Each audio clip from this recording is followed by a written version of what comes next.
Ladies and gentlemen, now join me in welcoming on stage Dolores Shelleh. 10, 9, 8, 7, 6, 5, 4, 3, 2, 1.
I'm going to stand on stage because I actually enjoy being on the peak and the tops. Just let me fix the mic first. So looking back into the journey, I never thought that I would be one of the people who would stand on the top of the world. I grew up in a very normal life. I had a daily routine. And something in the past few years was pulling me to start a new journey. Something was pulling me to actually take on a new challenge, to get out of my comfort zone and try something new. This is when I decided to take on my first ever adventure, which is to climb my first ever mountain, Mount Mera Peak in the Himalayas. It is on 6,400 meters. I've never ever climbed a mountain before. I've never done any kind of adventures. When I decided to take that decision, I didn't know how I'm going to feel about it, and I didn't know how to prepare. I didn't know what to do next.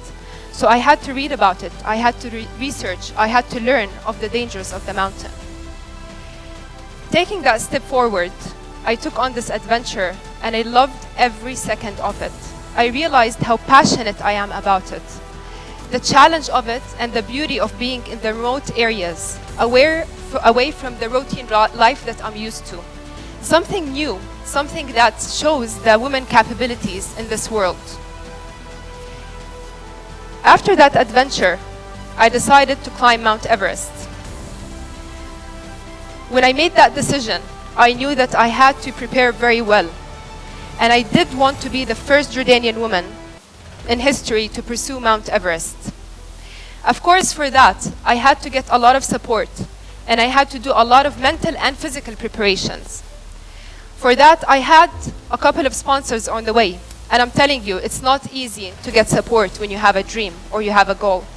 I really had to work hard for that. But my biggest believer was the sustainable city in Dubai.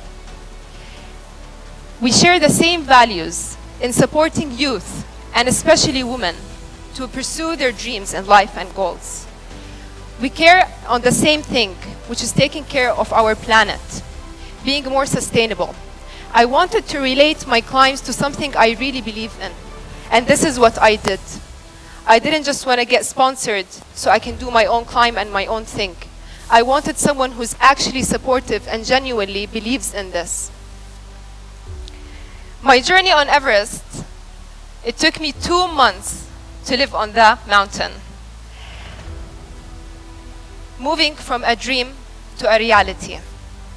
From a warm bed to sleeping in a tent in a freezing cold environment. From clean water to melted snow water. Having no Wi-Fi connection, something we can't live without anymore, yeah? Being disconnected from my family and friends. Of course, throughout this, there were a lot of challenges. The biggest challenge is mental. We as humans tend to forget the mental health. We tend to focus on the physical aspect of our strength. But we forget how important it is to be mentally healthy. You really need to work on that. It took me a while. I had so many frustrations, whether before the mountain or during the climb of Mount Everest. I had so much fear, denial. I had moments where I wanted to stop, where I didn't want to go to Everest. But I kept remembering that this isn't the way I should operate in this world. I committed. I had the support from my family and friends. I knew they were confident that I will make it because they saw how passionate I am and how truthful I am and how much I'm working hard towards it. The challenges faced on the mountain, the low oxygen.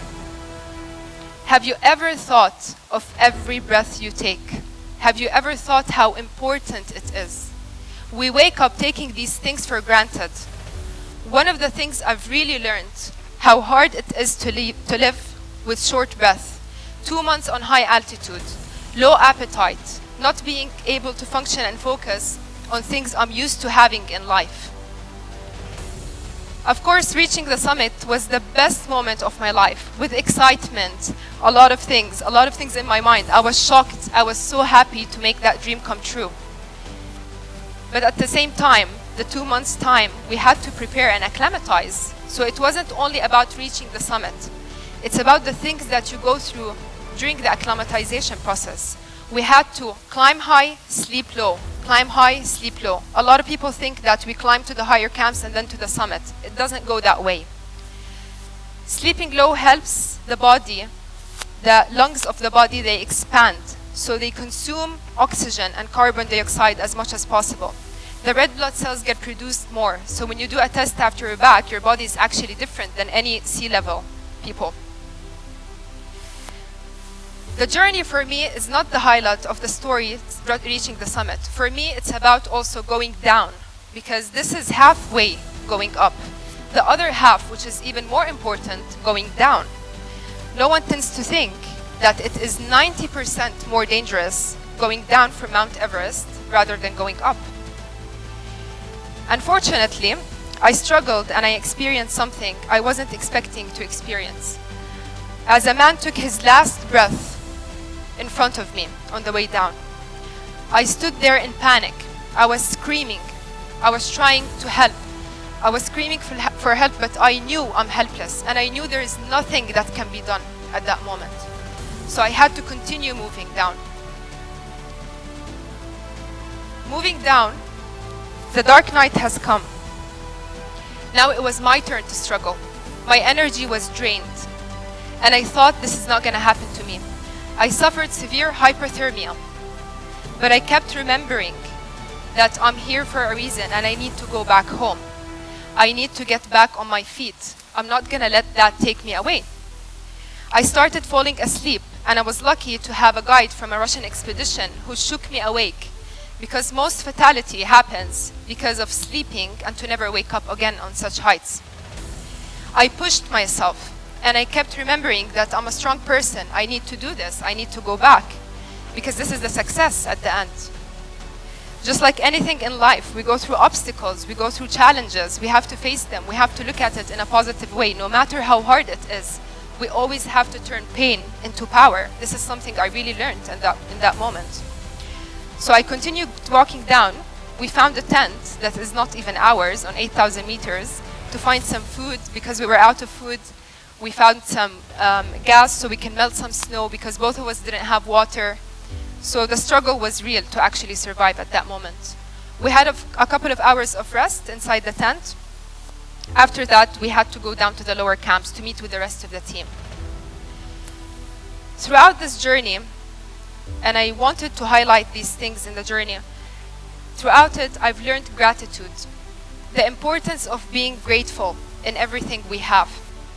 Humility, being saved by a person who isn't even part of my expedition, who comes from a different culture, different background. He stood there putting his life in danger to actually make everything better. So humility should always be with us in everything we take forward in life. And the key to success to me is perseverance, passion, commitment, positivity, focus. This is the most important thing to any kind of success that we are seeking.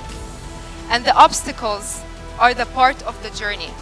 Because I don't believe if things come easy, if things just get revealed in front of us, if we choose the easy paths, this is not going to get us in high places in life. And there is always an up and down, up and down. It's never a straight path. And this is the nature of life. At the end, we all have our own Everest to climb. So climb on. Thank you.